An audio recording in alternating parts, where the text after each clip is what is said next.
Hi guys, this is your Gem in your Tarot Reader. So tignan natin kung anong reading mo for today. Just a reminder, this is general reading.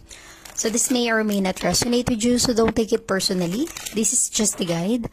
This is also a timeless reading, so kung mapanood mo ito sa ibang panahon at ibang pagkakataon, possible na nakatadhanang mapanood mo ang reading na ito.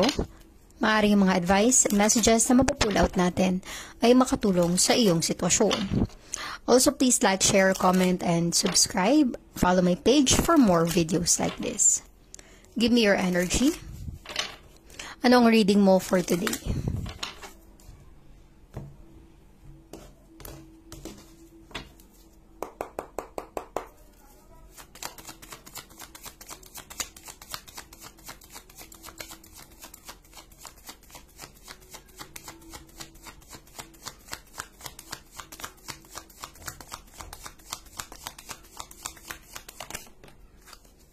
Okay. You have here the Hermit energy. Maaari ang iba sa inyo ay connected with a strong Virgo or posibleng Virgo ang iyong energy. This is an earth sign. Possible na may letter I sa pangalan mo or may letter I sa pangalan ng person na connected sa iyo. So the Hermit energy. Ang unang energy na nafe-feel ko dito, gusto mo muna mapag-isa.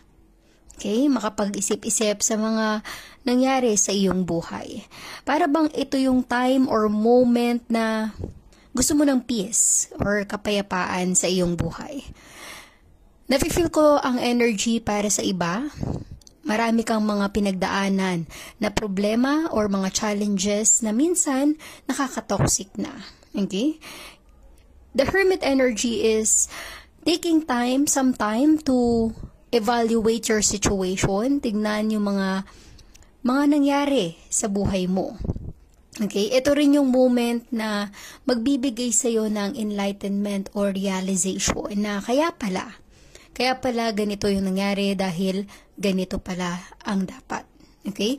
So, ibig sabihin nito guys, the Hermit energy, minsan dito mo nare-realize na kung bakit mo pinagdadaanan yung ganong sitwasyon. Kapag magkakaroon ka ng time or moment sa sarili mo to evaluate your life and mga desisyon mo sa buhay. Okay? The Hermit energy is taking time for yourself to recover also. Para sa iba, maaaring sobrang toxic na ng mga nangyayari sa iyong buhay, parang gusto mo muna to recharge yourself. Okay? Kaya minsan, kung may mga tao na gusto nilang mapag-isa sa buhay, let them be. Kasi minsan, yun yung nakakatulong para makarecover ang isang tao. Okay? Minsan, kapag ikaw ay nag-iisa sa buhay, dun mo nare-realize yung mga bagay na dapat or hindi mo dapat ginawa sa buhay.